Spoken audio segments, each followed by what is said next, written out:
መሐመድ ጋር ነው።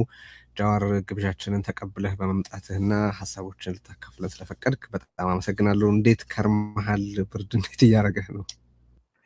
አመሰግናለሁ። የብርዱ አይነገርም። እንግዲህ አንድ ወር ተኩል ምናምን ቀረን። ከዛ በኋላ ይነጋልናል። ነፃ እንወጣለን።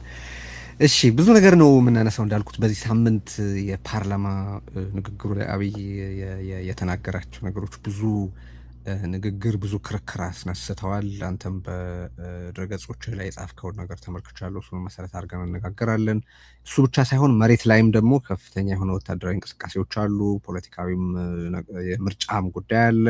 ቀጠናው ላይ ያሉት ኃይላት አስተላለፍን በተመለከተ እንነጋገራለን። ብዙ እናነሳለን። በተቻለ መጠን ጉዳዮቹን ቶሎ ቶሎ ለመሸፈን ጥረት እናደርጋለን እና ከፓርላማው የአብይ ንግግርን ጀምርና አብይ ከሻዕቢያ ጋር የተጣላሁት ለትግራይ ሕዝብ ተቆርቁሬ በተፈጸመው ወንጀል ተቆጭቼ ነው ብሏል። እንደሰማኸው አንተ እንደጻፍከው በአማራና በትግራይ በኦሮሚያና በሰሜን ኃይሎች በሌሎችም መካከል እንደዚሁ ቅራኔ ለመፍጠር ሞክረዋል እና አሚን ሄልፕ ሚ አንደርስታንድ ምንድነው ሊያደርግ እየሞከረ ያለው እዚህ ውስጥ? ሪሊ ይሄንን ስል የሚያምነኝ ሰው አለው ብሎ ያምናል ወይስ ሌላ ያላየነው ስሌት አለ? እንደው ምንድነው ከፓርላማ ብሎ የገባ? ስሜቱና ስሌቱን ማየት ያስፈልጋል። ስሜቱ ደጋግሜ እንዳልኩት ለአብይ ውሸት የታክቲካል የምትጠቀመው ለፖለቲካ የምትጠቀመው ብቻ ሳይሆን ሱስም ነው። ፓቶሎጂካል አይ ቲንክ ካልዋሸ ተናግሮ የሚረካ አይመስለኝም። ለዚህ ነው አንድ ጊዜ ጽፌዋለሁ፣ አላስፈላጊ ውሸቶች፣ አነሰሪ የሆኑ ውሸቶች ይወሻል። ስሌቱ አንተ ቅድም እንዳልከው ከዚህ በፊትም ሲሞክረው ነበረ።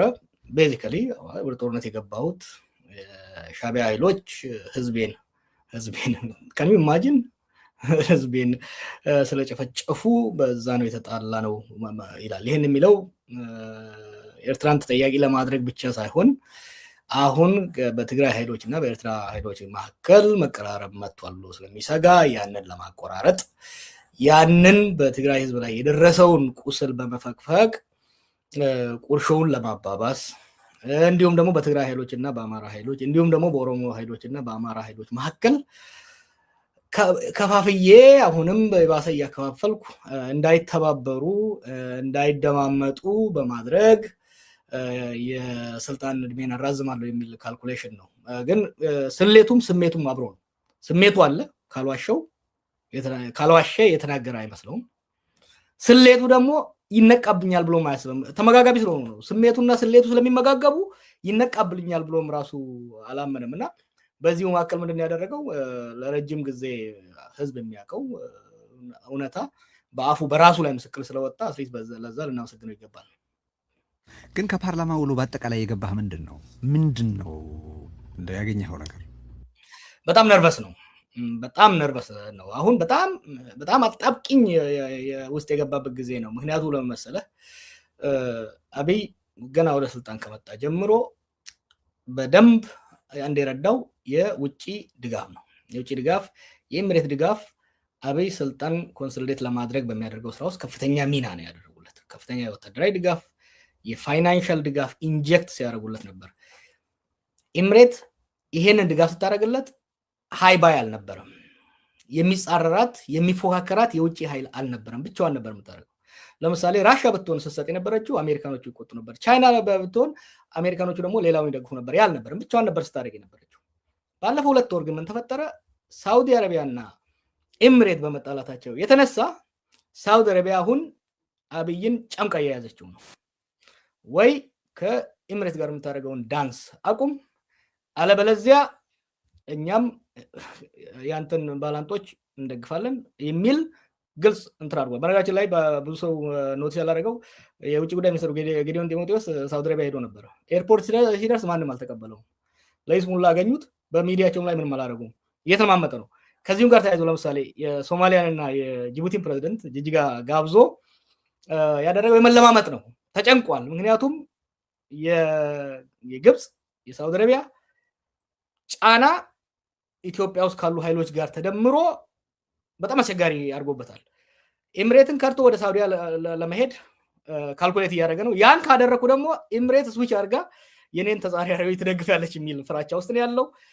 አሁን በጣም probably the most dangerous the most challenging foreign policy crisis ውስጥ የገባ ይመስለኛል። ከዚህ የተነሳ ነው ፓርላማ ውስጥ የሚያደርጋቸው ነገሮች በሙሉ ይቺን ጊዜ ለማለፍ የሚያደርጋቸው ነው። በረጋችን ላይ የእንትን ጉዳይ ተውቷል አይተ እንደሆነ የባህር በር ጉዳይን ቀዝቀዝ አድርጎታል። ከኤርትራ ጋር የጣለው በባህር በር ሳይሆን በትግራይ ጉዳይ ነው። ይሄ ሁሉ የሚያሳይ ለምንድን ነው ለማን እየተናገረ ያለው መሰለህ? የባህር በር ጉዳይ ለሶማሊያና ለጅቡቲ ነው እየተናገረ ያለው። ይሄ ሲግናሊንግ ለዶሜስቲክ ኦዲየንስም ለውጭ ኦዲየንስም። እሱ ላይ እንቀጥልና አሁን እንግዲህ በርከት ካሉ ሳምንታት በፊት በዩኤኢ ከሶማሊያም ከየመንም በደረሰባት ምት ምክንያት ማፈግፈግዋ ተመልክቷል። አሚን በቀጠናው ያላትን ቁመና መልሳ ታጤናለች ወይም ትከልሳለች የሚል ግምት የነበራቸው ነበሩ። ያም አብይ አህመድን አሚን ዩኤኢን ወክሎ ሊዋጋው ከሚፈልገው ጦርነት ትንሽ ይገታው ይሆናል የሚል ተስፋ የነበራቸው ነበሩ። አሁን እንደምናየው ግን ተቃራኒውን ይመስላል እና አሚን በሌሎች አካባቢዎች የዩኤኢ መመታት የአብይን ከረንሲ በመሐመድ ቢን ዛያድ ዘንድ ይበልጥ ጠቃሚነቱን ጨምሮታል ወይስ ምድር? ጠቃሚ ለቢን ዛያድ ጠቃሚነቱን ጨምሮለታል። ለአብይ ግን ተጋላጭነቱን ጨምሮለታል። ለምን መሰለህ? ይሄ የሱዳን ጦርነት ከተጀመረ ጀምሮ የኤምሬት መሳሪያ በኢትዮጵያ እየተጫነ ለሱዳኑ አማጺ ሲደርስ ነበር። ይሄ በጋን ነው። የደጋሎ ወንድም አንደኛው ወንድም እኮ ቢሾፍቱ እየኖረ ከቢሾፍቱ እኮ መሳሪያ ሲያስተላልፍ ነበር። ይሄ ሚስጥር አይደለም፣ በግልጽ የሚታወቅ ነገር ነበር። ባለፉት ወራት ነው እንዳውም በግልጽ ሄደው ካምፕ ከፍተውላቸው ወታደሮችን ማሰልጠን እቃ ሲጭኑ ነበር። አሁን ግን ኤምሬት ከየመን ተባራ ከየመን ፊዚካል ብቻ ሳይሆን የየመኒን ኤርስፔስ አየር መጠቀም እንዳትችል በሳውዲ በኩልም ያለውንም በሌሎች የገልፍ ሀገሮችም አየር ክልል እንዳትጠቀም ስለተከለከለች በቀጥታ በኢትዮጵያ ብቻ ነው እያለፈች ያለችው። ዞራ በውሃው ላይ በመታ ከየመን አልፋ በሬድሲ አቋርጣ መታ ነው በጅቡቲ አካባቢ አልፋ በኢትዮጵያ አየር ላይ ነው ወደ ሱዳንም ወደ ሌላም ቦታ እየሄደች ያለችው። አንድ እሱ። ሁለተኛ ከሶማሊያ መባረሯ ከሌላም ቦታ መባረሯ ደግሞ ብቸኛ ለሱዳን አማጺ ድጋፍ ለማድረግ ብቸኛዋ አማራጭ አብይ ሆኖባታል። ይሄ በአንድ ወገን የአብይን ጠቃሚነት ከፍ አድርጎለታል ለኤምሬት። አብይ ግን እንደ ከዚህ በፊቱ ተደብቆ ያንን ድጋፍ የማስተላለፍ ስራ መስራት አይችልም። ምክንያቱም በግልጽ እየታየ ነው። በኦፕን ሶርስ ኢንተለጀንስም ሆነ በሌሎችም በግልጽ እየታየ ይህ ማለት ለጫና በተለይ ለሳውዲ ጫና ብሎም ደግሞ በነገራችን ላይ ይህ የሱዳን አማጺ በጣም ከፍተኛ የሆነ የሰብአዊ መብት ጥሰት እየፈጸመ ስለሆነ ከዚህ በፊት ዩኤኢ ብቻ ኤምሬት ብቻ ነበረች በዚህ ስትረገም የነበረችው እንደ ኤክስተርናል ስፖንሰር። አሁን ግን አብይ የተጨመረ ለከፍተኛ የምዕራቡም ጫና እንዲሁም ለሳውዲ ጫና ተጋላጭ አድርጎታል። እያልን ያለ ነው። አሁን የተፈጠረው ሁኔታ በዩኤኢ ዘንድ የአብይን ጠቀሜታን ቢጨምረው ኢኮሊ ደግሞ በሌላ በኩል ሳውዲን የመሰለ በጣም ከባድ ተፎካካሪ ወይ ተፋላሚ በመፈጠሩ ምክንያት ነው የአብይ አጣብቂኝ። ሳውዲ፣ ቱርክ፣ ግብጽ ትልቁ ዝናብ የዘነበው አሁን ለግብጽ ነው። ግብጽ ከኢትዮጵያ ጋር ላላት ሽኩቻ ለረጅም ጊዜ የምትሞክረው የኢትዮጵያ ውስጥ ብጥብጥን ማባባስ፣ ከጎረቤት ጋር ማጋጨት፣ የኢንተርናሽናል ፋይናንሻል ኢንስቲትዩሽኖችን ጫና ማድረግ ነበር። በአካባቢው የዚህን ያህል ጂጊ ወይም ደግሞ ደቦ አግኝታ አታውቅም። ጎረቤቶቻችን ምንም እንኳን በውስጥ ቢያደርጉ ሌላ ይቅርና ሱዳን ራሱ ለረጅም ጊዜ ተጠንቅቃ ነው ስትንቀሳቀስ የነበረችው። አሁን አብይ ከሱዳን ተጣልቷል፣ ከሶማሊያ ተጣልቷል፣ ከጅቡቲ ተጣልቷል፣ ከኤርትራ ተጣልቷል። እነዚህ ሁሉ ሀገሮች በቀጥታም ሆነ በተዘዋዋሪ የግብጽ አጋር ሆኑ። ያ ብቻ አይደለም፣ ከኤምሬት ጋር በሚያደርገው ሲያደርግ በነበረው ጭፈራ ለረጅም ጊዜ ማንም ሲያጠቃው ወይም ደግሞ ኮምፕሌንስ ሲያደርግ አልነበረም። አሁን ግን ኤምሬት እና ሳውዲ በመጋጨታቸው ሳውዲ፣ ግብጽና ቱርክ በጋራ አላያንስ በመፍጠር ከኤምሬት በመቀጠል በሁለተኛ ደረጃ አብይ ላይ ነው ያነጣጠሩት። አብይ አሁን ከፍተኛ አጣብቂኝ ውስጥ ነው የገባው። ለዚህ ነው ባለፈው ሰሜን ላይ ትንሽ የጦርነት እንቅስቃሴ ሲደረግ እንደ ድሮው የማናፋት እንደ ድሮው የመሸለል ነገር አላየህም።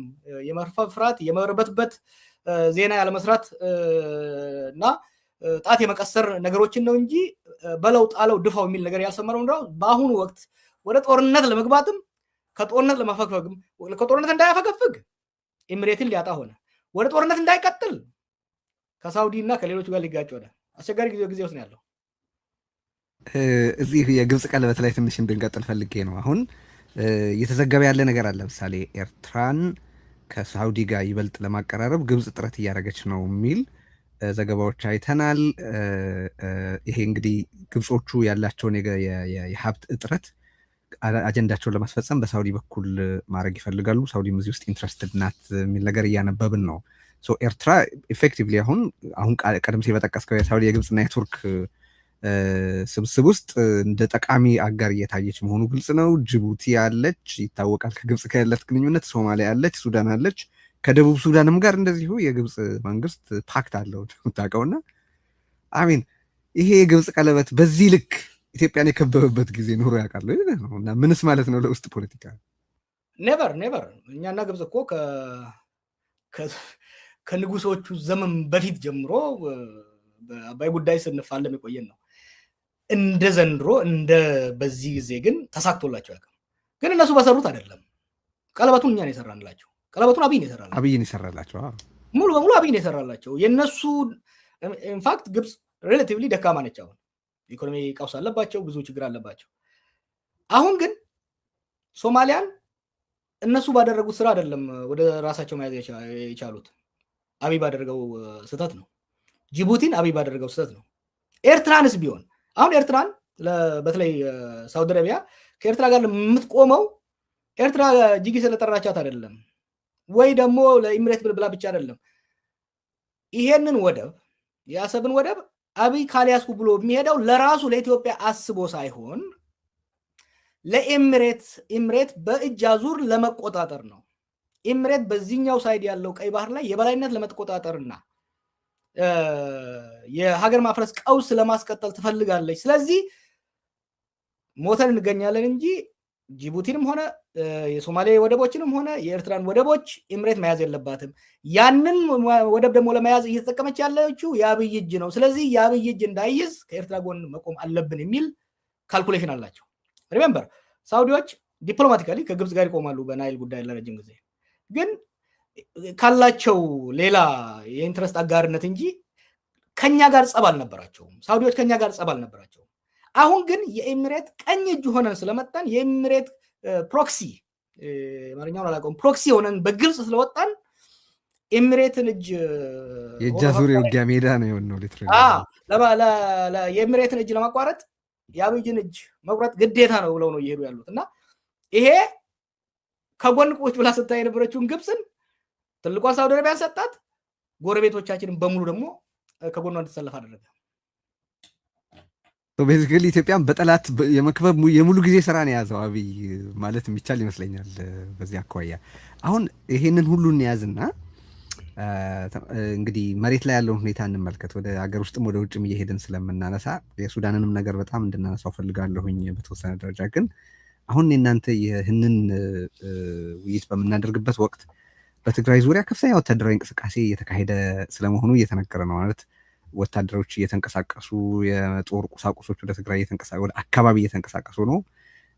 ሰሞኑን አገዛዙ ደግሞ ህወሓትና ሻዕቢያን የሚያወግዙ ሰልፎች በተለያዩ ቦታዎች እንዲካሄዱ አድርገዋል።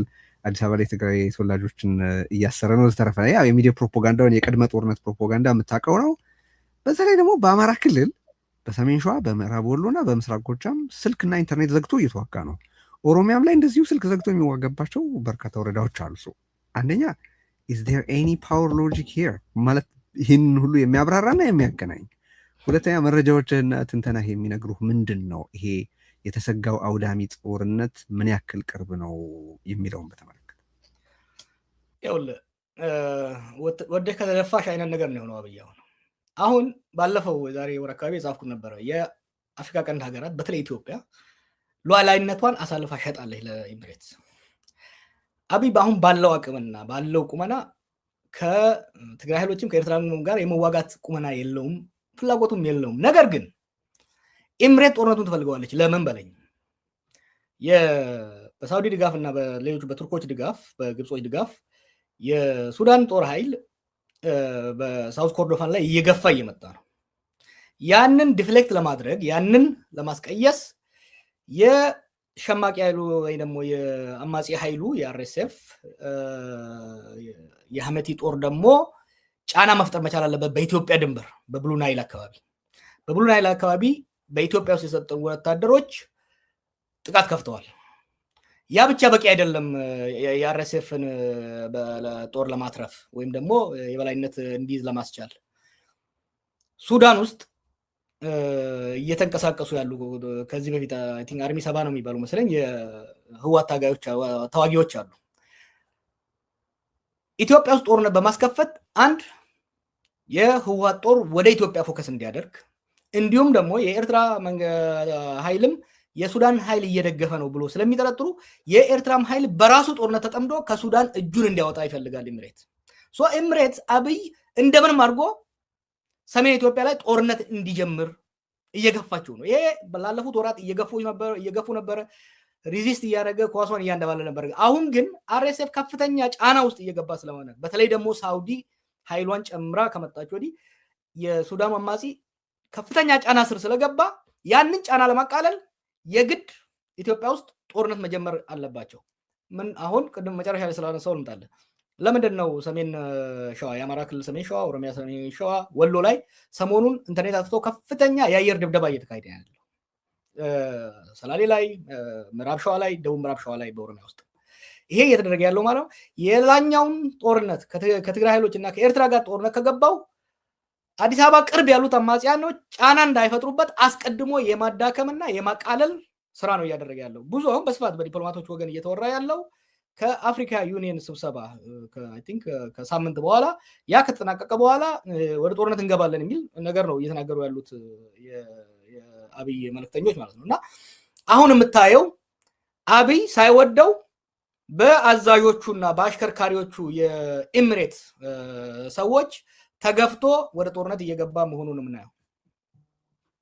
ኦኬ ሰው ኦሮሚያ ላይ በተደጋጋሚ ዘመቻ አድርጎ ያላጠፋውን ኦኤልኤ አሁን በቀናት እድሜ አጠፋዋለሁ ወይ በጥቂት ሳምንታት ጊዜ ውስጥ እድሜ አጠፋዋለሁ ማለትን በአማራ ክልል ላለፉት 2 ዓመታት ተዋግቶ ያላሸነፈውን ፋኖን አሁን በቀናት ወይ በሳምንታት እድሜ ውስጥ አሸንፈዋለሁ ማለትን የትግራይ ውስጥ የትግራይን ጦርነት የምታውቀው ነው። በጣም ከፍተኛ ውድመትን ቢያደርስ ግን የአብይ ግብ ቢያንስ በማዕከላዊ እንትን በኩል ይባል የነበረው ኢፌክቲቭሊ ከፖለቲካ ካርታ ውጪ ዞር ማድረግ ከነበረ እሱም እንዳልተሳካ እንመለከታለን። እና ቅድም እንዳነሳው አውቃለሁ ግን ማድነሱ ምንም አይነት ሜተድ ስለማላይበት ነው ደጋግሜ የምጠይቅህና ይህንን ግብ አሳካለው የሚል ነው ግባቸው። ምን የተለየ ሁኔታ ስላለ አሁን ይሄ ይሳካልናል ብለው እያሰቡ ነው? ይሳካል ጀነራሎቹ ይሳካል ብለው አያምኑም። እሱ ግን ቢያንስ የሆነ ነገር እየሰራው ነው ብሎ ለጌቶቹ ለአቡዳቢ ሪፖርት ማድረግ መቻል አለበት። ሪሜምበር ይሄ ጦርነት እየመጣ እንደሆነ አማጺያኑ ያውቃሉ፣ ፋኖቹም ያውቃሉ፣ ኦላዎቹም ያውቃሉ። ስለዚህ ጦራቸውን አዘጋጅተው ቁጭ ብለዋል። ስለዚህ ይሄንን ተዘጋጅቶ እሱ ኃይሉን ከኦሮሚያ አውጥቶ ከማከል ኃይሉን አውጥቶ ወደ ሰሜን ሲሄድ ጓሮ እንዳይገቡብኝ በሚል ነው። አጠፋለሁ ብሎ እንኳን ተስፋ አይኖረውም። አትሊስት ለማዳከም አሁን ጦሩ ወይም ደግሞ መከላከያ ሰራዊት ከሸዋ ከወሎ ከወለጋ ስቦ ወደ ሰሜን ሳይወጣ በፊት ባለ አቅሙ አዳክሟቸው ከዛ በኋላ ጦሩን ወደ ሰሜን የመውሰድ ካልኩሌሽን ነው እያደረገ ያለው። ሉክ ማድነሱ እኮ ምን መሰለህ አብይ አንዱ ችግሩ ምን መሰለህ ነገ የሚባል ነገር የለም። በጣም አቅልሎ ነው የሚያየው። አለመማሩም ይሄ የማህይም ድፍረቱም ችግር ፈጥሮበታል። ሎክ አሁን ኢትዮጵያ ውስጥ ያሉ ኃይሎች ተባበሩብኝ ብሎ ሁሌ ይከሳል። ፋኖን፣ ኦላን፣ ቲፒኤልኤፍን ከዛ ደግሞ ኤርትራን ማን ያስተባበራቸው? እነዚህ ኃይሎች እኮ ብዙ ለፍተው የተስማሙ ሳይሆኑ ሁሉንም ተራ በተራ ስላጠቃ የጠላቴ ጠላት ወዳጄ ነው የሚል ተገደው እኮ ነው እንዲሆኑት። he actually forced them to be united። አሁን አንዳንድ ፕሮፓጋንዳ ስታይ ባዳ የሱን ቃል እንጠቀም ሁለት አይነት ኃይሎች ተባብረውበታል አብይ ላይ። አሁን ባንዳና ባዳ ያላቸው ባንዳ የሚላቸው እንግዲህ ኢትዮጵያ ውስጥ ያሉ ናቸው አይደል? ኢትዮጵያ ውስጥ ያሉትን ኃይሎች ፋኖና እኮ ህወሓት የዛሬ 5 ዓመት ነው 4 ዓመት እኮ ሲዋጉ የነበሩ ኃይሎች ናቸው። ከህወሓት ጋር ለመታረቅ ሲሄድ ሂስሩ ፋኖ አንተ ተባስ ሲዋጉ የነበሩትን ሰዎች አንድ አረጋቸው። ባንዳ የሚላቸውን ኃይሎችም ራሱ ነው አንድ ያረጋቸው። ኤርትራንም አንድ ላይ አድርገው ኤርትራ እንኳን እንደ ውጭ መላየውም ባዳ የሚላቸውን ቅድም እንዳልኩ ሱዳንን ራሱ፣ ሶማሌን ራሱ፣ ጅቡቲን ራሱ አሁን እኔ ላይ ተስማምተውብኛል፣ ባዳና ባንዳ ተስማምተውብኛል የሚለውን ራሱ ባደረጋቸው ህዝቡን ሲከስ ሾርት ሚሞሪ ይላል አይደል? ከሱ የበለጠ ሾርት ሚሞሪ ያለው ሰው ኢትዮጵያ ውስጥ ያለ አይመስለኝም። አሁን እዚህ ጣጣ ውስጥ ገብቶ ነው እየተንከራተተ ያለው። ባዳና ባንዳ ሲል እንግዲህ ራሱን ፊት የሚያደርጉት ቃላት ካልሆነ በስተቀር በሱ ልክ የኢትዮጵያን ብሔራዊ ጥቅም የሸጠም ምን ኖሩን እርግጠኛ አይደለሁም እውነት ለመናገር እና በዚህ ልክ የገዛ ራሱን አገር የጠላት ሀገር ይመስል ብሪክ ባይ ብሪክ የሚያፈርስ መሆኑን ስናይ ባዳና ባንዳ የሚለው ስም ለሱ ብቻ ነው ኦር ለሱ ነው በትክክል ፊት የሚያደርገው ነው ብዬ የማስበው። እና ኦሮሚያ ላይ ስላለ ሁኔታ እስቲ እናውራ። ማለት ብዙ ጊዜ ከግምት ፖለቲካዊ፣ ወታደራዊ ወይም የሰብአዊ መብት ጥሰቶችን በተመለከተ ሲነሳ በኦሮሚያ ውስጥ የሚፈጸመው በጣም ሰፊ የሰብአዊ መብት ጥሰት አይነገርም። ወታደራዊ እንቅስቃሴውን በስፋት ሲዘገብ ቢያንስ እኔ አልመለከትም። ያው በኦሮምኛ ቋንቋ በሚሰሩ ሚዲያዎች ላይ በስፋት እንደሚዘገብ እገምታለሁ። ግን ይሄ በሌሎች ቋንቋዎች በሚደረጉ ዲስኮርሶች ላይ ብዙ ሲነሳ አይስተዋልም። እኔም በተለያየ ጊዜ ባካችሁ ኦሮሚያ እየሆነ ስላለው ነገር መታችሁ ነገሩን እያልኩ ጥሪ ያደርጋለሁ እና ይህን አጋጣሚ ልጠቀም። ኦሮሚያ ስላለው ፖለቲካዊ ሁኔታ፣ ወታደራዊ ሁኔታና በተለያየ ጊዜ የገለጽከውም ቢሆን የሰብአዊ መብት ጥሰቱ ስለቀጠለ ያንን በተመለከተ የፖለቲካ ምህዳሩን፣ ኢኮኖሚውን፣ ወታደራዊ ሁኔታውንና የሰብአዊ መብት ጥሰቱን በተመለከተ እስቲ ንገረን። ኦሮሚያ ምን እየሆነ ነው አሁን? ኦሮሚያ ዳቋል እኮ። የሚያሳዝነው ባለፈውን ከአንድ ጋር ስንወያይ የኦሮሞ ህዝብና ኦሮሚያ ውስጥ ያለ ህዝብ በሁለት መልኩ የተጎዳው። በአንድ ወገን አብይ በፈጠረው ጦርነት እየተወቀጠ ነው፣ እያለቀ ነው፣ እየረገፈ ነው። በሌላ ወገን ደግሞ አብይ ኦሮሞ ጉያ ውስጥ ተወሽቆ በኦሮሞ ህዝብ ከሌላው ጋር በሚያደርገው ግጭት ጠላት በየጎኑ አብስቶበታል። ሉክ ብዙ ሰው ማስታወስ ያለበት ኦሮሚያ ውስጥ ያለው ጦርነት ከጀመረ አሁን ወደ 8ኛ ዓመቱ እየሄደ ያለው ይሄ ጦርነት በምዕራብ ወለጋ ጫፍ አሶሳ ጫፍ አካባቢ ጀምሮ አሁን ኦሮሚያ ሙሉ በሙሉ አዳርሶ የደጋው አርሲ፣ የምዕራብ ሐረርጌ፣ አራቱ የሸዋ ዞኖች ወድመዋል። ህዝቡ ጦርነት ሰልችቶት ጦርነት አድቅቆት የቻለው ትንሽ ገንዘብ ያለው ጥሎ ወደ ከተማ ገብቷል። ገበሬው ግን ልጆቹን አጥቶ ንብረቱን አጥቶ በህይወት የተረፈው በፈጣሪ እጅ ነው ያለው እና ኦፍኮርስ አይዘገብም፣ ኦፍኮርስ ሽፋን አያገኝም። ግን ኦሮሚያ ውስጥ ያለው ሰፈሪንግ በነገራችን ላይ ሌላ ጊዜ በስፋት እንጫወታለን። ኦልሞስት አፓርታይድ አይነት አገዛዝ ነው ኦሮሚያ ውስጥ እየተደረገ ያለው። ኦሮሚያ ውስጥ ያሉ ህጎች ሌላ አካባቢ ያሉ በግብር እንዴት? እስቲ እሱን ንገረን። እኔ እኮ በጣም እሱን ነው ማወቅ የምፈልገው። በጣም ጥሩ። ለምሳሌ ከህዝብ የሚሰበሰበው ገንዘብ 17 የተለያዩ አይነት ስሞች ቡሳ ጎነፍ ከዋናው ግብር ውጪ ማለት ነው። የቡሳ ጎነፋ፣ የሚሊሻ ልብስ፣ የሚሊሻ ምግብ፣ የኮሪደር፣ የፓርቲ መስሪያ ቤት 17 አይነት መዋጮ ይሰበሰባል። ይሄ መዋጮ ግን የሚሰበሰበው በማባበል በማግባባት አይደለም። አልከፍልም ካልክ ትገደላለህ። መዓት ሰዎች ስለጥፍ ነበረ የሚሊሻ ገንዘብ መክፈል ስላልቻሉ፣ የፓርቲ መስሪያ ቤት መክፈል ስላልቻሉ መታሰር አይደለም የተገደሉ መዓት ሰዎች አሉ። ምዕራብ ሐረርጌ ላይ፣ አርሲ ላይ፣ ወለጋ ላይ አንድ እሱ። ሁለተኛ በኢኮኖሚ ላይ የገዢው ፓርቲ የፈጠረው ሞኖፖሊ አሁን የኦሮሚያ ሶቨሬን ፈንድ የሚል ፈጥረዋል። አዳማ ቢዝነስ ግሩፕ የሚል ፈጥረዋል። ይሄ እነ ሽመልስና እነ አብይ ከተወሰኑ ግብረ አበሮቻቸው ጋር ያቋቋሙት ድሮ ህዋት ላይ ኤፈርት ብለን ስንከሰው የነበረውን አሁን በየቦታው አቋቁመው ኮንስትራክሽን፣ የውጭና ገቢ ንግድ፣ ግብርና። ለምሳሌ አርሲና ባሌ ነው ትልቅ የእርሻ መሬት ያለው ኦሮሚያ ውስጥ። አብዛኛውን መሬት ቡሳ ጎነፋ በሚል የህዝብ እርዳታ መሆኑ እኮ ነው ወስደውት የመንግስት እርሻንም የገበሬም እርሻ ወስደውት ህዝቡን አፈናቅለውታል። እየተባለ ያለው ይሄ እርሻ አሁን ለስሙ በመንግስት ተይዞ ከዛ በኋላ ለኤምሬት ተላልፎ የሚሰጥ ነው እና ኦሮሚያ ውስጥ ያለው ግድያው፣ እስሩ በግልጽ እኮ ነው። አይ ዶንት ኖ ሰምተህ እንደሆነ ሽመልስ አንድ ጊዜ ቀርቦ መሬት ስናፈናቅል ለተለያየ ስራ ስናፈናቅል ካሳ የመክፈል ግዴታ የለብንም እና ሌላው አካባቢ ካለው የበለጠ ጭቆናው ኦሮሚያ ውስጥ እኮ ያሉ እስር ቤቶች በነገራችን ላይ ቅድም ለልደቱ ስለገሩ ነበረ ቢሾፍቱ ያለው የልደቱ የተወሰዱት ቤት አለ አይደል? የቶርቸር ቻምበር አድርገውታል።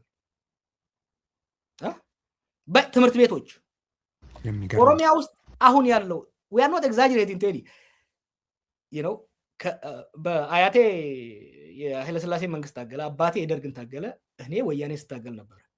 በእነኛ ዘመን ሁሉ አሁን ኦሮሚያ ውስጥ ያለው አይነት መከራ፣ የመንግስት ብልግና፣ እንደ መንግስት ትገደላለህ፣ እንደ ግለሰብ ትዘረፋለህ፣ እንደ ትዋረዳለህና ኦሮሚያ ውስጥ ያለው እኮ I don't know how to explain, it is totally different። ደቡብ ውስጥ ጭቆና አለ፣ አፈና አለ፣ ግን እንደዚህ አይነት መዳፈርና ምክንያቱም አስቀድሞ የተናገሩት ነገር ስለሆነ ኦሮሚያን ረግጠን ከገዛም በኋላ ሌላውን ኦሮሚያ ላይ ቆመን ሌላውን መከላከል፣ ኦሮሚያን ረግጦ የመስበር ሌላውን ደግሞ በተቻለ መጠን የመከላከል ስራ ነው የምንሰራው ብለው ስለሄዱ ኦሮሚያ ላይ በጣም ከፍተኛ የማድቀቅና የማውደም ስራ ነው የሰሩት። ኦኬ አሁን የማይመጣጠንልኝ እኮ መሰለ ይሄ እንደሚሆን እገምታለሁ። እውነት ለመናገር በብዙ መልኩ የሚወጡ ሪፖርቶችን ለመከታተል እሞክራለሁኝ። የሚጻፉ ነገሮችንም ሰዎችንም ለመጠየቅ የሆነ አንደርስታንዲንግ እንዲኖረኝ እሞክራለሁ። ግን በዚህ ደረጃ እየተቀጠቀጠ ያለ ህዝብ ህመሙ ሊቁን ለምን በዛ ልክ በፖለቲካ እንቅስቃሴ ውስጥ አክቲቭ አላደረገውም? እንግዲህ በአሰርሽኑ የምትስማማ ከሆነ ማለት ነው። ምንድን ነው የነካው ታዲያ ኢሊቱ? ለምንድን ነው በዚህ ልክ ያለውን የህዝብ ስቃይ ከዚህ በፊት በጣም አክቲቭ የነበረ በጣም የተደራጀ የነበረ ከፍተኛ ድምፅ የነበረው ነው ለዓለም ህብረተሰብ ይሄ እንዲታወቅ ለማድረግ ሚዲያዎች እንዲዘግቡት ለማድረግ ሌሎች ኢትዮጵያውያን ይሄን እንዲያውቁት ለማድረግ በጣም የተዳከመ አይመስልም? ምንድን ነው ምክንያቱ? የተለያዩ ምክንያቶችን ብዙ ምክንያቶችን መደርደር እንችላለን። ዋና ዋናዎቹን ብቻ ልጥቀስልህ። አንደኛ የሙቭመንት ኤግዞስሽን፣ ላለፉት 50 ፕላስ ዓመታት ትግል ውስጥ የቆየ ህዝብ ነው። ኤግዞስት አደረገ። ትግል ሲራዘም ኤግዞስት፣ አሁን ትግራይ ውስጥም እያየው ነው። በራችን ላይ ትግራይ ውስጥም ኤግዞስሽን እየመጣ ነው። ይሄ ትግል ውስጥ ስትቆይ ህዝብ ትግል ትታገልና ለውጥ ታመጣለህ።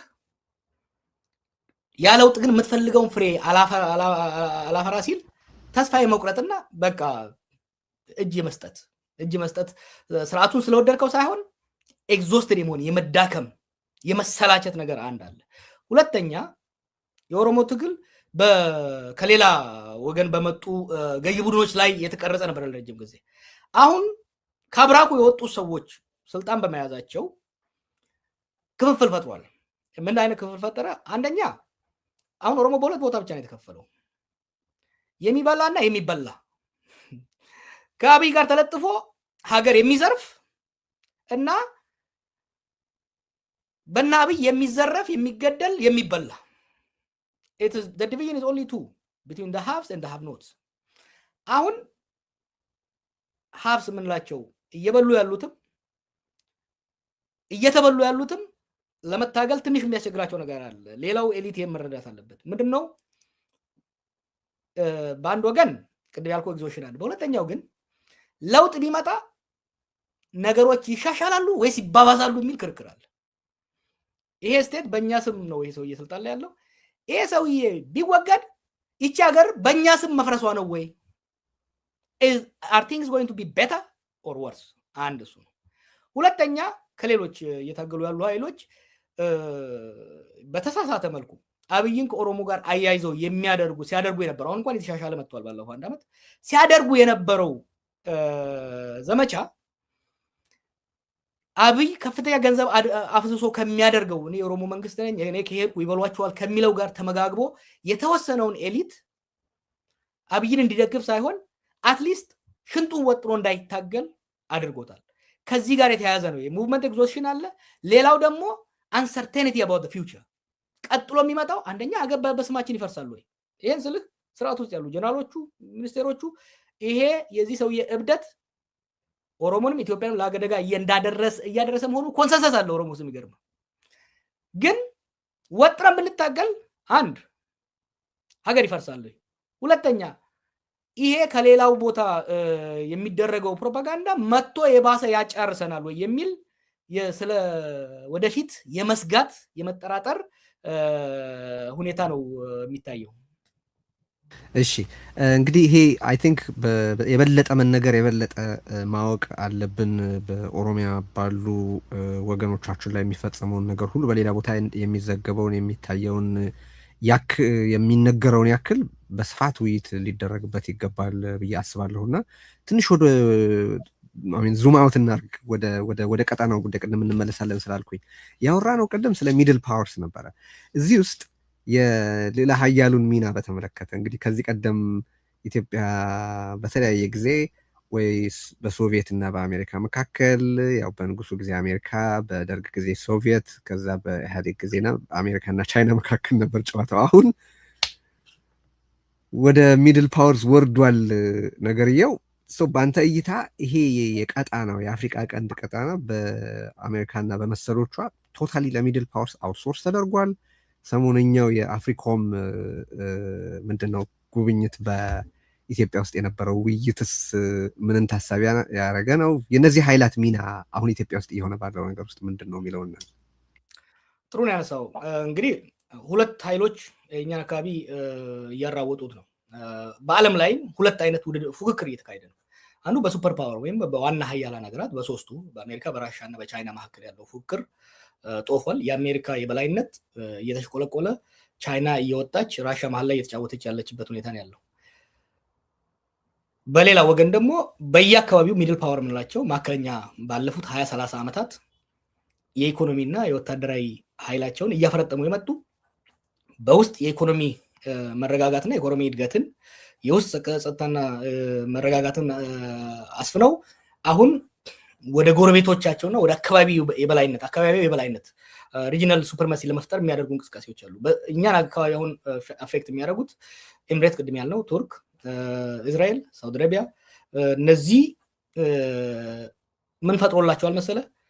ሱፐር ፓወሮቹ አሁን እርስ በርስ ነው የተነጣጠሩት።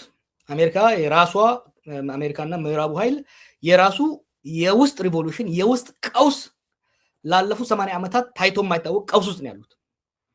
ወደ ውስጥ እያነጣጠሩ ነው። ይሄ ያለ ሀይ ባይነት እነዚህ ሚድል ፓወር የምንላቸው የማዕከላዊ ኃይል የምንላቸው ሀገራት ያለ ማንም ሀይ ባይነት እንዲንቀሳቀሱ አድርጓል። በነገራችን ላይ አውትሶርስ ብቻ አይደለም እያደረገ ያለው። ድሮ ቢሆን አትሊስት ከ6-7 ዓመት በፊት ድረስ እነዚህ ሚድል ፓወሮች ወይ ከራሽያ ወይ ከአሜሪካ ወይ ከቻይና ጋር ተለጥፈው የነሱ ጉዳይ አስፈጻሚ ነበሩ። አሁን ግን አሜሪካም በራሷ የውስጥ ጉዳይ አሜሪካ አሁን ከግሎባል ሱፐር ፓወር ወደ ሄmispheric ፓወር ከዓለም አቀፍ የበላይነት የአካባቢያዊ ንፍቀ ክበባዊ ኃይልነት አሪፍ አማርኛውን አንተ ሙላልኝ። ንፍቀ ክበባዊ የመከላከል ከመስፋፋት ወደ መሰብሰብና ወደ መከላከል እየገባች ነው። ቻይና ደግሞ እያደገች ነው፣ ግን የአሜሪካን ቦታ ተክታ የዓለም አቀፍ የበላይነትን ለማረጋገጥ አልደረሰችም። አሁን በመካከል ላይ ነው ያለነው። በዚህ ጊዜ እነዚህ የማዕከለኛ ኃይል የምንላቸው የሱፐር ፓወር ሚድል ፓወር የምንላቸው ያለ ብዙ ከልካይና ያለ ብዙ ያዥነት በእርስ በርሳቸው በጣም የመፎካከር ሁኔታ ውስጥ ነው እያደረጉ ያሉት። አሁን የአሜሪካን የዶናልድ ትራምፕን የናሽናል ሴኩሪቲ ፖሊሲ ካየኸው አፍሪካ ላይ አንድ ፓራግራፍ ነው ያለው። ምንድነው የሚያሳይህ? አሜሪካ ሪትሪት አድርጋለች። የሚናገረው ስለ ሁለት አካባቢ ብቻ ነው፣ ማዕድን ስላላቸው ሀገሮች እና ኢትዮጵያና ኤርትራ እንደዚህ ሆርን ኦፍ አፍሪካ ላይ ጦርነት እንዳይባባስ የሚል ነገር ነው ያለው። ለምን ብለው የኛ ላይ ፎከስ እናድርገው። እኛ ጋር ጦርነት እንዳይባባስ የተፈለገውም ስለኛ መጫራስ ደንታ ስላላቸው ሳይሆን እነዚህ ሚድል ፓወሮቹ የሚያደርጉት ነገር ከሚድል ፓወሮቹ ጋር ግንኙነት አላቸው። የሳውዲ መንግስት አሜሪካን ሎቢ ያደርጋል፣ የኤሚሬት መንግስት ሎቢ ያደርጋል፣ እስራኤል ሎቢ ያደርጋል። ከዚህ የተነሳ ነው እንጂ እኛ እዛ ዶክመንቱ ስማችን ሊጠቀስ የቻለው እምብዛም በአሜሪካኖቹም ሆነ በሌሎቹ እይታ ውስጥ የለንም በአሁኑ ወቅት። ይሄ ምን አድርጎናል? ብንል እንኳን ማንም ሊሰማልን በማይችልበት ደረጃ ነው ያለው። የሰሞኑ የተለያዩ ዲፕሎማቶች አፍሪኮም ሌሎች መምጣት ትልቅ ነገር አይደለም። በተወሰነ ደረጃ ነገሮች እንዳይጋጋሉ የማድረግ የመሞከር እንጂ ቢጋጋሉ ግን ቦቴ ይዘው እሳት ለማጥፋት ዝግጁ አይደሉም። ከኛ ጋር የሴኩሪቲ የተወሰነ የታክቲካል ሌቨል አላያንስ ያለ ባለፈ በስትራቴጂክ ደረጃ ከኛ ጋር ለመተባበር በአሁኑ ወቅት ፍላጎታቸውም አይደለም ትኩረታቸውም አይደለም። ኦኬ ይሄ አምባገነኖችን ምን አደረጋቸው? እስቲ እንደ አብይ ካሉ አምባገነኖች አንጻር እንየውና አንዱ ይሄ አሁን እየተካሄደ ያለውንም ጦርነት ከዚህ በኋላ ይመጣል ብለን የምንሰጋውንም ጦርነት በጣም አሳሳቢ የሚያደርገው የሚያስከትለው እልቂትና የሚያመጣው ውድመት ነው። አምባገነኖች በእነዚህ ሱፐር ፓወርዝ ከሞላ ጎደል ዓለምን ፖሊስ የማድረግ ፍላጎት ማጣት ምክንያት እንደፈለጉ የመግደል ነፃነት ይሰጣቸዋል ወይስ በአማጽያኑ በኩል ደግሞ ሌሎች ካውንተር በሚደረገው ኃይል ምክንያት ይሄ የመታገት እድል አለው? ምንድነው ያንተ እይታ እዚህ ላይ? ትሪኪ በተለይ የምዕራቡ ኃይል ቀውስ ውስጥ መግባትና በታዳጊ ሀገሮች በተለይ በአፍሪካ ላይ የነበረው ሚና መቀነስ የሰብአዊ መብት፣ የዲሞክራሲ፣ ሌሎች ጉዳዮች እንዲቀሩ አምባገነኖች ነፃ እንዲሆኑ አድርጓቸዋል። ነገር ግን የኦሮሞ ተረት አለ፣ እከክን የፈጠረ አምላክ ጥፍርን አብሮ ፈጥሯል። ረቢን ጭቱ ቄንስ ብረቱ ይላሉ። እና ምን አረገ መሰለ፣ በአንድ ወገን አሜሪካኖቹ እና ምዕራቦቹ ሪትሪት ሲያደርጉ ወደኋላ ሲያፈገፍጉ እነኚህ ሚድል ፓወሮች ብቅ አሉ። እነኚህ ሚድል ፓወሮች ምንድነው እያደረጉ ያሉት?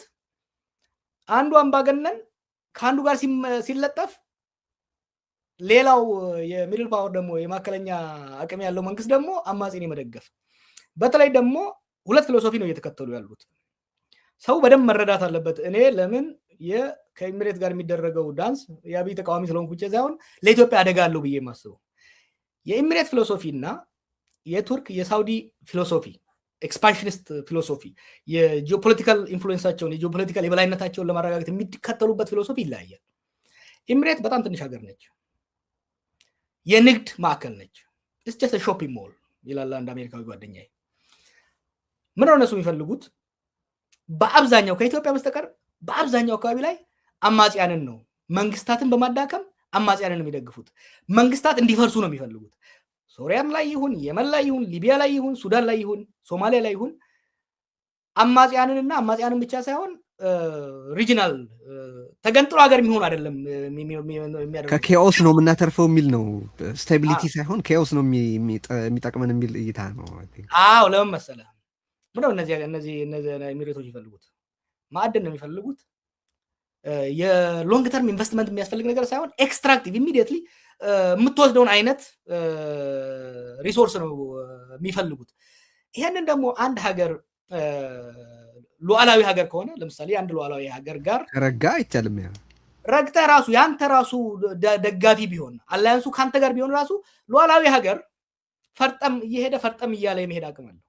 ግን አንድን ሉዓላዊ ሀገር ለሰባት ቦታ ከከፋፈልከው እያወዳደርክ አንዱን ከአንዱ እያጋጨህ በርካሽ ዋጋ እቃቸውን የመግዛት አቅም አለ ማለት ነው። ይሄንን ከዚህ በፊት ኮንጎን እንውሰድ ለምሳሌ። ኮንጎ በጣም ከፍተኛ ማዕድን ያላት ነች። ለረጅም ጊዜ ግን የተለያዩ አማጽያንን በመደገፍ የኮንጎ መንግስት ሆኖ እንዳይወጣ በመከላከል ማዕድናቸውን እንደፈለጋቸው ሲዘርፉት ከረሙ። ምዕራባኖቹ ድሮ ማለት ነው። ያንኑ ሞዴል ነው ኢሚሬት ይዛ የመጣቸው። አሁን ኢሚሬት መጣ የሱዳን መንግስት በሙሉ ካፈራረሰች በኋላ በተለይ ደግሞ ስትራቴጂክ በሆነ ሪሶርስ ባለው አካባቢ ላይ ያሉ አማጽያንን ወይ በመደገፍ ወይ በመፍጠር ስርዓተ መንግስት የማፍረስ ፖሊሲ ነው የምትከተለው። ኢትዮጵያ ውስጥ እስካልከኝ አብይን ልክ እንደ ተራ ሽፍታ ስለምታየው፣ ምክንያቱም እንደ መንግስት አክት ስለማያደርግ መንግስታዊ ባህሪ ስለሌለው እንደ ከሂፍታር ከሊቢያ ካለው ሂፍታር ወይም ደግሞ ከሱዳኑ የሽፍታ መሪ ለይታ አታየውም አብይን። በዚህ አንጻር ነው እየሄደች ያለችው። የቱርክና የሳውዲ ለየት ይላል። እነሱም በእኛ አካባቢ ላይ የበላይነት እንዲኖራቸው ይፈልጋሉ። ነገር ግን ትልልቅ ኢኮኖሚዎች ናቸው። እነሱ ትልልቅ ሀገሮች ናቸው። የሰርቪስ ሴንተር የንግድ ማዕከል ሳይሆኑ ቱርክ ለምሳሌ የምትፈልገው ሁለት ነገር ነው። ወደ ኢትዮጵያም ሆነ ወደ ሌሎች ሀገሮች አንደኛ ኤክስፖርት እንደ ቻይና ኤክስፖርት ገበያ እንድንሆንላት ትፈልጋለች። እኛ ጋር ምርት ማኒፋክቸሪንግ ኢንዱስትሪ ስለሆነ እኛ የማኒፋክቸሪንግ ፕሮዳክታቸው የፋብሪካ ፕሮዳክታቸውን እንድንገዛ ይፈልጋሉ።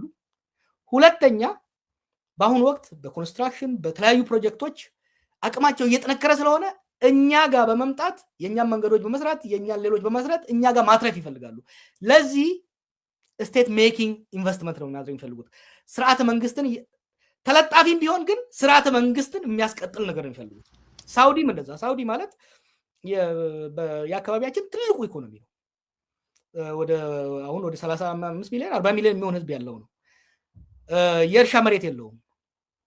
ከሱዳንም ሆነ ከኢትዮጵያ ጋር ከፍተኛ ኢንትረስታቸው ከግብርና ጋር የተያያዘ ነው። ከግብርና ሊያተርፉ የሚችሉት ኢን ሎንግ ተርም፣ ግብርና እንደምታውቀው ሎንግ ተርም ኢንቨስትመንት እና ሰላም ካለ ሊያተርፉ የሚችሉት ደግሞ ስርዓተ መንግስት ሲኖርና ሰላም ሲኖር መረጋጋት ሲኖር ነው። ይሄ ነው የሁለቱ ፊሎሶፊ ልዩነት። ከጥቅማቸው ከሚያደርጉ ካልኩሌሽን የተነሳ ነው። ከዚህ አንጻር አሁን ምንድን ነው ወደ አንተ ጥያቄ ስመለስልህ በምዕራቡ ከዲሞክራሲ ሪትሪት ማድረግ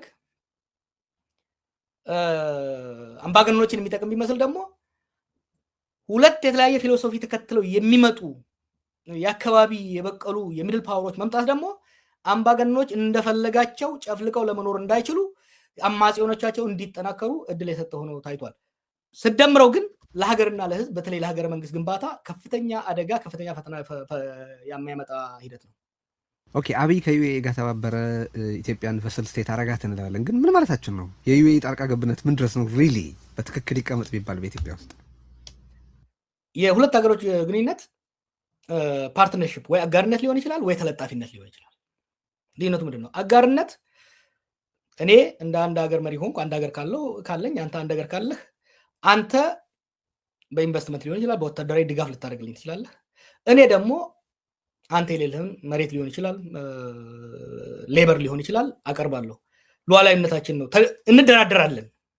እንደራደራለን። እኔም የምደራደርበት አቅም አለኝ፣ ቢያንስም ቢበዛም ቢከማም ሉዓላዊ ነኝ። እደራደራለሁ፣ አንተም ትደራደረኛለህ። በዛ ነው የምንሄደው።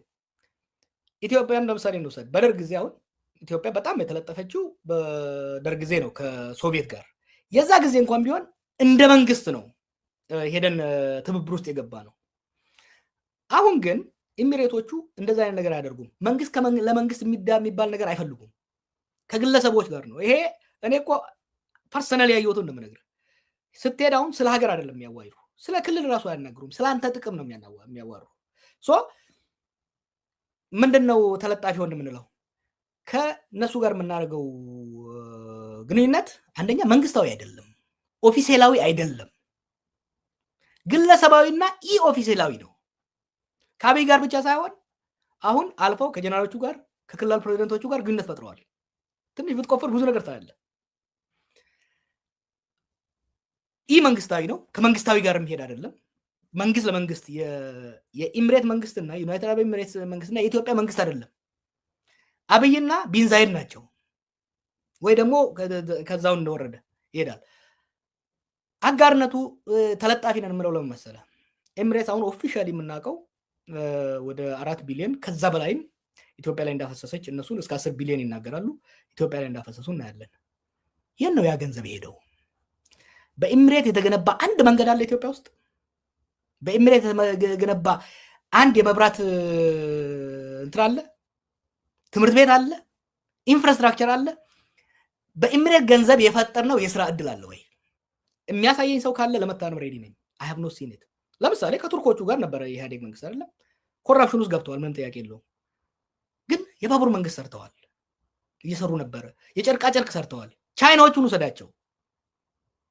ከቻይናዎቹ ጋር ስናደርገው በነበረው ግንኙነት ብዙ መንገዶችን ሰርተዋል። የቻይና አሻራ ይታያል ኢትዮጵያ ውስጥ፣ የቱርክ አሻራ ይታያል፣ የአሜሪካ የስዊድን አሻራ ይታያል። የኤሚሬት አሻራ የለም። ምን ማለት ነው? ያ ወደ ኢትዮጵያ አፈሰስ ነው የሚለው ገንዘብ ወደ ኢትዮጵያ መንግስትና ወደ ኢትዮጵያ ህዝብ ወይም ደግሞ ስርዓተ መንግስት አልሄደም፣ ወደ የኢትዮጵያ ባለስልጣናት ነው ሄደው።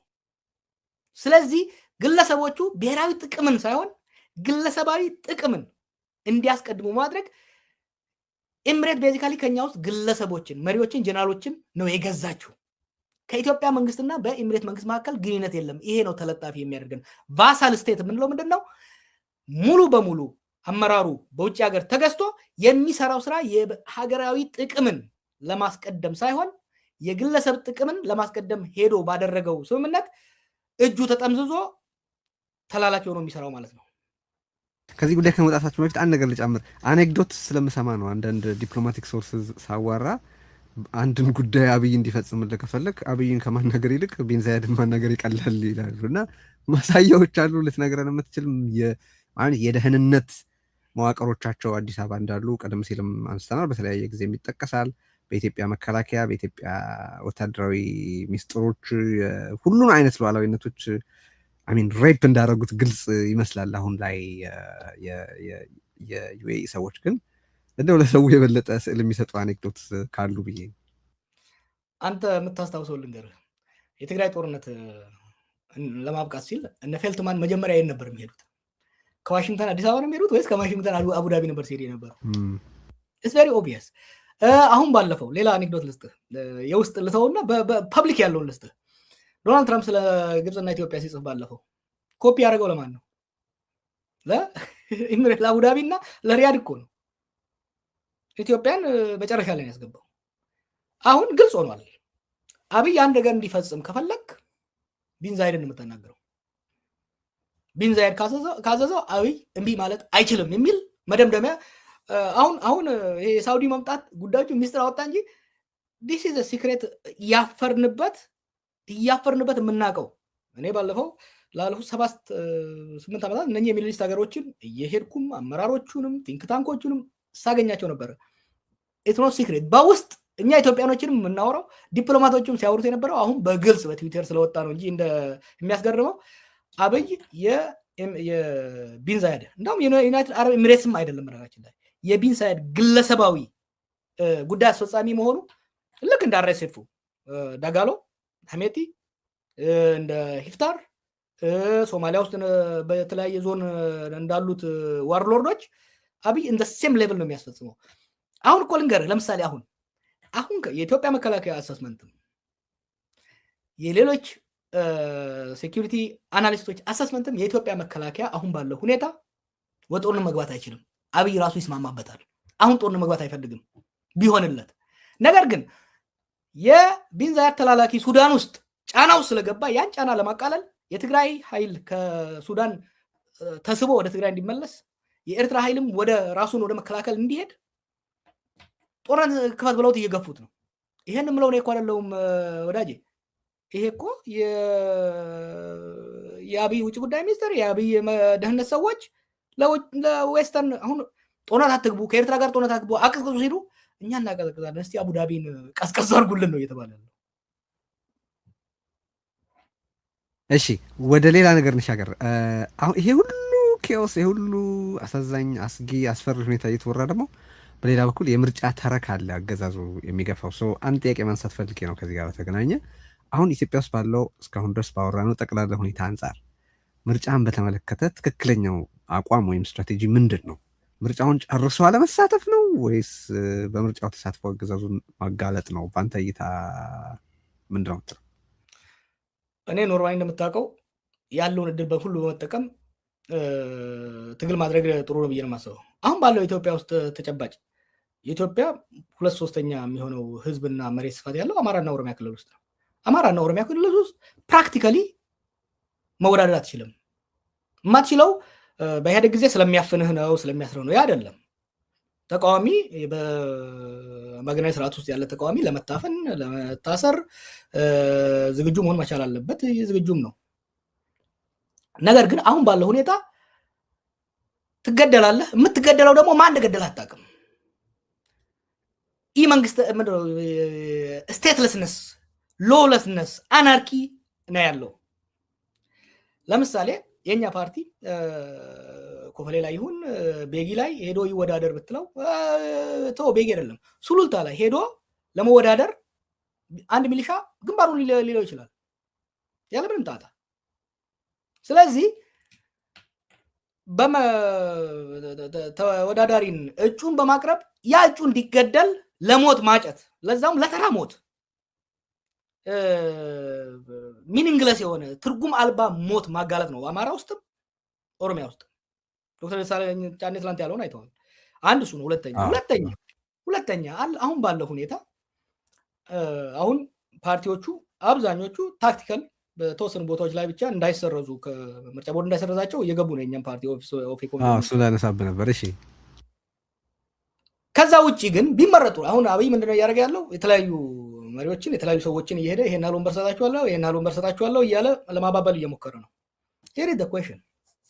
ፓርላማ መግባት ለምሳሌ ስልጣን ኢንፍሉዌንስ እንደማያደርግ ይታወቃል በአምባገነናዊ ስርዓት ውስጥ። አትሊስት ግን ፓርላማውን እንደ መድረክ ተጠቅማ የህዝብን ጉዳይ የህዝብን መብት መናገር ትችል ነበረ።